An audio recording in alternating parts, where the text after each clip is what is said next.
La corona española, encabezado por los monarcas Fernando de Aragón e Isabel de Castilla, finalmente habían logrado consolidarse tras la expulsión de los musulmanes en la península ibérica. Se le conoce como la Reconquista Española. Una de sus prioridades de la expansión de dominio territorial y la imposición del catolicismo. Otro factor asentó fue la Reforma Protestante iniciada por Lutero en 1517. Al concluir 8 siglos de dominación musulmana, los reyes de Aragón y de Castilla estaban interesados en disputar con otras naciones la primicia política del continente europeo. Por esta razón, la corona española financió el viaje de exploración de Cristóbal Colón a la India.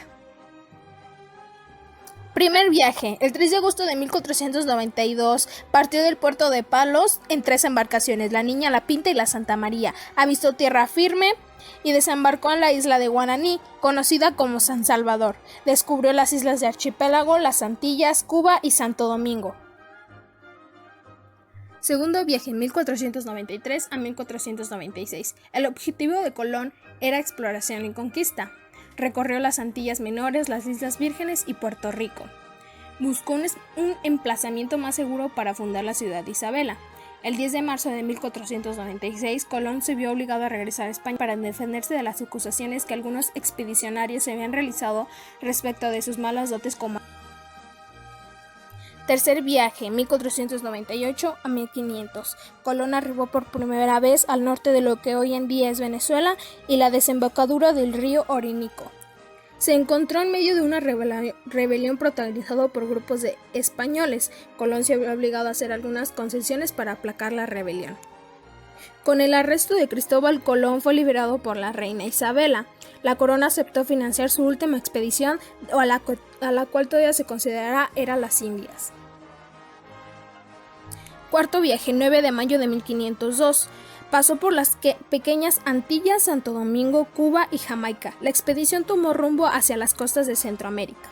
El 1 de agosto de 1502, al norte de lo que en la actualidad es la República de Honduras, se produjo el primer contacto entre la civilización maya y la civilización española. Recorrió las costas de Honduras, Nicaragua, Costa Rica y Panamá. El 19 de mayo de 1506, Cristóbal Colón, uno de los más grandes navegantes de su tiempo, murió en la ciudad de Valladolid. Conquista de México Tenochtitlán. En febrero de 1519, el conquistador español Hernán Cortés desembarcó en Yucatán. Aquí conoció a la India Malinche, quien se convirtió en su pareja e intérprete. En tierras totonacas fundó Veracruz. Aquí se proclamó capitán general. Se alió a los totonacas y en agosto de 1519 marchó hacia Tenochtitlán, capital de los aztecas. Con más de 400 soldados españoles y 13,000 indígenas, en el trayecto se unieron los tlaxcaltecas. Los españoles llegaron a Tenochtitlán el 8 de noviembre de 1519. A los pocos días tomaron prisionero a Moctezuma, el rey azteca, pero Cortés tuvo que regresar hacia la costa para enfrentar al Panfilio de Narváez. Al regresar a Tenochtitlán, los aztecas habían sublevado y liderado por Cualticac. Los cristianos fueron derrotados de la noche a la madrugada el 1 de julio de 1520. La noche triste. Se retiraron a Tlaxcala, donde planearon el retorno. 1,000 españoles y cerca de 100,000 soldados indios aliados regresaron a Tenochtitlán en México en mayo de 1821. Después de 3 meses de fieros combates, el 13 de agosto de 1521 tomaron la gran ciudad azteca y capturaron al rey Cuauhtémoc. Enseguida, tiempo después, Tenochtitlán fue conquistado, dando comienzo a la conquista material. La conquista material llevó a cabo de la matanza y el despojo de bienes, tierras y riquezas de los indígenas. Incluso estos fueron vendidos como esclavos y como mano de obra barata. Conquista de México Tenochtitlán. En febrero de 1519, el conquistador español Hernán Cortés desembarcó en Yucatán. Aquí conoció a la India Malinche, quien se convirtió en su pareja e intérprete. En tierras totonacas fundó Veracruz. Aquí se proclamó capitán general. Se alió a los totonacas y en agosto de 1519 marchó hacia Tenochtitlán, capital de los aztecas. Con más de 400. La conquista espiritual, así se le conoce al proceso de la evangelización que iniciaron los españoles tras la conquista política y militar de Tenochtitlán en 1521. La evangelización de los indígenas estuvo a cargo de las órdenes religiosas provenientes de Europa. Las órdenes religiosas fueron llegando a la Nueva España en el siguiente orden: franciscanos, dominicos, agustinos y jesuitas. Aquí fue donde estuvieron constituidas por dos diferentes labores, que son clero regular y clero secular. El clero regular se constituyó con individuos que vivían en una comunidad sujetos a las reglas o normas de pobreza, humildad y claridad. Y el clero secular, su labor fue el asegurar los ingresos y dominio económico de la Iglesia a través de los sacramentos, cobro de diezmos y otros servicios. Durante la evangelización de los indígenas fue necesario conocer su cultura, en particular el conocimiento de las distintas lenguas, para poder así transmitirles mensajes religiosos.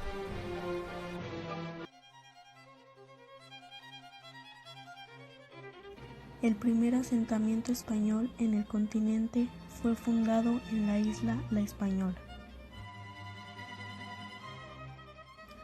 Tras esto, comenzó la colonización de Centroamérica, al mando de Hernán Cortés. Soldados españoles se abrieron paso a través del Imperio Azteca. Tras destruir los imperios maya y azteca, los colonos fundaron el Virreinato de Nueva España, el 12 de octubre de 1535, que se extendería a través de Centroamérica, México y el sur de lo que actualmente es Estados Unidos. Después comenzó la colonización de América del Sur, al igual que en Centroamérica. Los conquistadores se encontraron con la oposición de los nativos y especialmente la del Imperio Inca. De esta manera se fundaron 3 nuevos virreinatos: Virreinato del Perú, Virreinato de Nueva Granada y el Virreinato del Río de la Plata. El dominio español de estos territorios se extendió hasta comienzos del siglo XIX. Durante estos 300 años, América, tierra rica en recursos naturales, se convirtió en la proveedora de materias primas y metales preciosos de España y por ende del resto de Europa.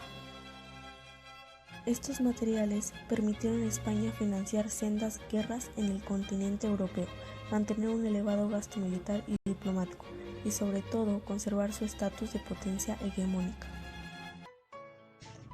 El virreinato y su organización política.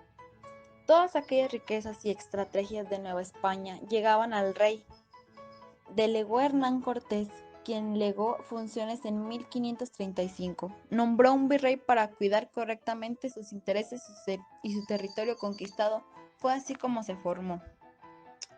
El rey, el gobernante de todas las posesiones españolas en el mundo, se encabezaba por el rey, quien era la actividad suprema.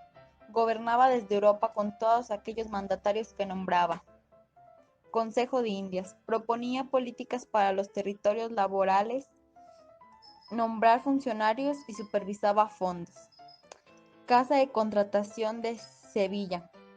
Regulaba comercio, autorizaba entrada y salida de barcos, llevaba registros de los materiales como el oro y la plata.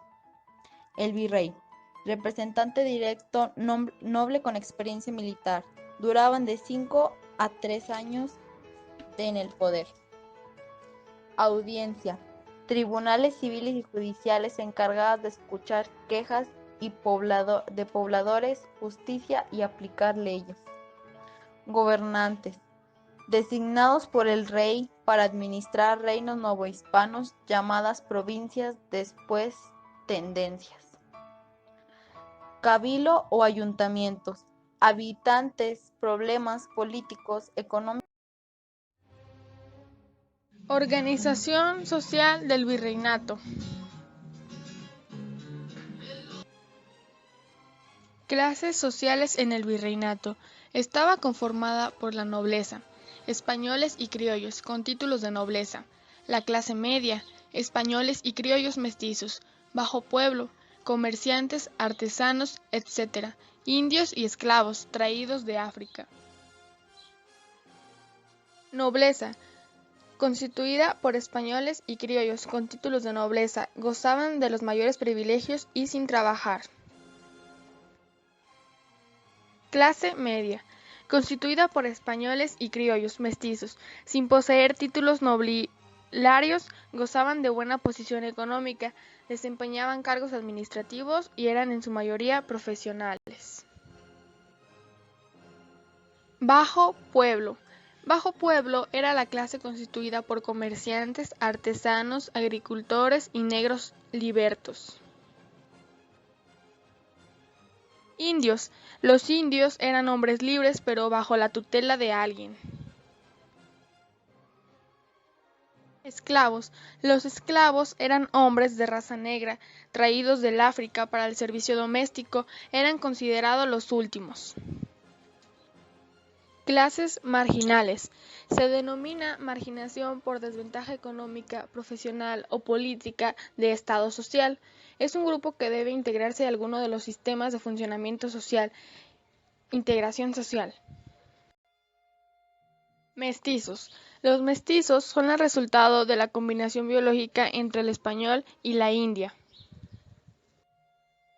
Los negros. Los negros, reducidos a una vida de esclavitud y explotación, carecían de todo derecho, eran traídos a América desde África, tráfico negrero, y eran vendidos como piezas de ébano.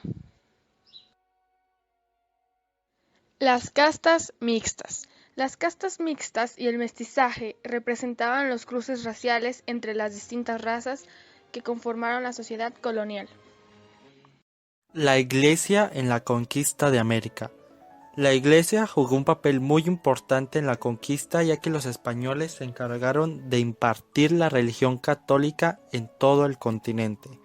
Gracias a esto se iniciaron una serie de conflictos dentro de la Iglesia católica, ya que los indígenas no querían ni estaban dispuestos a renunciar a sus creencias. Estos conflictos duraron muy poco tiempo, ya que con el tiempo se empezó la transformación de creencias y hasta se logró la evangelización de los indígenas en el continente. Esta evangelización llegó a un punto que hasta a inicios de 1600 se creía que en el continente había más sacerdotes que en la misma península, ya que todos los sacerdotes empezaron a emigrar al Nuevo Mundo y se quedaban ahí. Los franciscanos, agustinos y dominicanos fueron los máximos exponentes de las religiones y crearon arquidiócesis a lo largo de todo el continente. Las reformas borbónicas fueron una serie de reformas que se dieron en un periodo de cambio en el territorio de la Nueva España y Perú. El título de reformas borbónicas generalmente se refiere a los años del siglo XVIII. Las reformas borbónicas las tenemos que enmarcar en un periodo que va desde el ascenso de la dinastía borbónica al trono español y que marca la llegada del nieto de Luis XIV, rey de Francia de la dinastía de los Borbones. Después de la guerra entre España y Francia, asciende al trono de España a Felipe V. Felipe V fue un rey típico de la Ilustración. Fue un hombre que aprendió que el mundo, el gobierno, la sociedad, se dicta por los principios de la razón, ya no tanto con los principios del dogma católico. Felipe V tuvo varios hijos. El primero de ellos fue Luis I, que reinó muy poco tiempo. Luego vino Fernando VI, que también duró muy poco tiempo, pero que empezaron una serie de reformas de carácter ilustrado a principios del siglo XVIII. En 1758 asciende el tercer hijo de Felipe V, que adopta el título de Carlos III.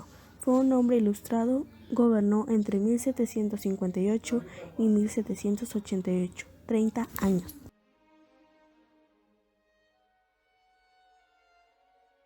Carlos III le dio el trono a su hijo, que adoptó el nombre de Carlos IV. Gobernó hasta 1808, cuando abdica a instancia de Bonaparte, que había invadido España. Todos estos años del siglo XVII se lo conocerá como el siglo de las reformas borbónicas.